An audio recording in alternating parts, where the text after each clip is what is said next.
എല്ലാവർക്കും നമസ്കാരം. ഗണിതത്തിൻ്റെ അടിസ്ഥാന ആശയങ്ങൾ മനസ്സിലാക്കുന്നതിന് വേണ്ടിയിട്ടുള്ള ബേസിക് മാത്സ് ട്യൂട്ടോറിയലാണ് ഇവിടെ ആരംഭിക്കുന്നത്. നമുക്കറിയാം, ഹയർ സെക്കൻഡറി മേഖലയിലുള്ള വിദ്യാർത്ഥികൾ ഗണിത പഠനവുമായി ബന്ധപ്പെട്ട് നിരവധിയായ പ്രയാസങ്ങളാണ് അനുഭവിക്കുന്നത്.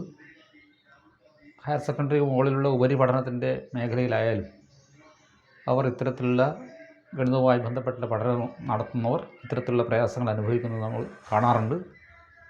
അത്തരത്തിലുള്ള വിഷമങ്ങൾക്ക് ഒരു പരിധി വരെ പരിഹാരം കാണുന്നതിന് വേണ്ടിയിട്ടാണ് ഈ ഒരു ബേസിക് ട്യൂട്ടോറിയൽ ഇവിടെ ആരംഭിക്കുന്നത്.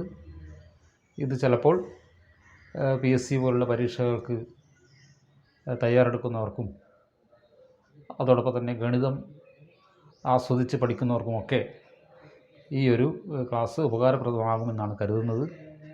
പ്രധാനമായും ഇതിനകത്ത് നമ്മൾ കൈകാര്യം ചെയ്യുന്നത് സംഖ്യകളെക്കുറിച്ചിട്ടുള്ള ഒരടിസ്ഥാന ആശയമാണ്. സംഖ്യാസമ്പ്രദായത്തെക്കുറിച്ചിട്ടുള്ള ഒരു ധാരണ ഈ കോഴ്സിലൂടെ നിങ്ങൾക്ക് ലഭിക്കും. അതോടൊപ്പം തന്നെ ഈ സംഖ്യകളുടെ ക്രിയകളെക്കുറിച്ചിട്ടുള്ള ഒരു ധാരണകൾ ലഭിക്കും. നമുക്കറിയാം, അടിസ്ഥാനപരമായിട്ടുള്ള ക്രിയകളാണ് സങ്കലനം, വ്യവകലനം, ഗുണനം, ഹരണം എന്നിവ. അത് ഏത് സംഖ്യ ആയാലും ശരി, ആ സംഖ്യയുടെ ഈ 4 ക്രിയകൾ ചെയ്യാൻ നമുക്ക് സാധിക്കേണ്ടതുണ്ട്. അതിന് പുറമെ നാം നിത്യജീവിതത്തിൽ ചില ക്രിയകൾ കൂടി ചെയ്യാറുണ്ട്. ഉദാഹരണമായി ശതമാനം കാണാറുണ്ട്, അംശബന്ധം, അനുപാതം, പലിശകൾ, അതോടൊപ്പം തന്നെ ശരാശരി തുടങ്ങിയ ചില ക്രിയകളൊക്കെ ഗണിതവുമായി ബന്ധപ്പെട്ട ക്രിയകളാണ്. ആ ക്രിയകളൊക്കെ എങ്ങനെ ചെയ്യുമെന്നുള്ള കാര്യവും നാം ഇവിടെ പരിശോധിക്കുന്നു. പിന്നെ രൂപങ്ങളുടെ ഗണിതത്തെക്കുറിച്ച് നമ്മൾ ഈ കോഴ്സിൽ പരിശോധിക്കുന്നു. വിവിധ തരം രൂപങ്ങൾ, ത്രികോണം, ചതുരം, ചതുർഭുജം, അതോടൊപ്പം തന്നെ അതുപോലെ രൂപങ്ങൾ. ഈ രൂപങ്ങളുടെ പരപ്പളവ് കാണുന്നു, ചുറ്റളവ് കാണുന്നു. അതിനുള്ള സൂത്രവാക്യങ്ങളൊക്കെ നമ്മളിവിടെ കണ്ടുപിടിക്കുന്നു. തുടർന്ന് നിത്യജീവിതത്തിൽ ഉപയോഗിക്കുന്ന സർവ്വസമവാക്യങ്ങൾ എന്നുള്ള കാര്യങ്ങൾ, a+b² ഉൾപ്പെടെയുള്ള ഏറ്റവും അടിസ്ഥാനപരമായ ചില സർവ്വസമവാക്യങ്ങൾ നമ്മളിവിടെ കൈകാര്യം ചെയ്യുന്നു.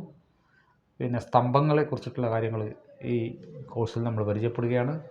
സ്തംഭങ്ങൾക്ക് ഉള്ളളവും പരപ്പളവുമാണുള്ളത്. ഇതെങ്ങനെ കണ്ടുപിടിക്കുമെന്നുള്ള കാര്യങ്ങളൊക്കെ നമ്മളിവിടെ പഠിക്കുന്നു. ഇങ്ങനെ ഏതാനും ഘട്ടങ്ങളിലൂടെ കടന്നു പോകുന്ന ഒരു അടിസ്ഥാന ആശയങ്ങളുടെ ഒരു കോഴ്സാണിത്. അതുകൊണ്ട് ഇതിന് ബേസിക് മാത്സ് ട്യൂട്ടോറിയൽ എന്നാണ് ഞാൻ പേര് വിളിച്ചിട്ടുള്ളത്. ഈ കോഴ്സ് നിങ്ങൾക്ക് വളരെയധികം ഉപകാരപ്രദമാകുമെന്ന് കരുതുകയാണ്. ഒരു 5-6 മണിക്കൂർ കൊണ്ട് ഈ കോഴ്സ് പൂർത്തീകരിക്കാൻ വേണ്ടി സാധിക്കുമെന്ന് കരുതുന്നു. മുഴുവൻ ആളുകളും ഈ കോഴ്സിൽ പങ്കെടുത്ത് അത് വളരെ കൃത്യമായി കാര്യങ്ങൾ മനസ്സിലാക്കി നിങ്ങളുടെ ഭാവി ജീവിതത്തിൽ ഇത് ഉപയോഗിക്കുന്നതിന് കഴിയട്ടെ എന്ന് മാത്രം ആശംസിച്ചുകൊണ്ട് ഞാൻ ഈ കോഴ്സ് ഇവിടെ തുടങ്ങുകയാണ്.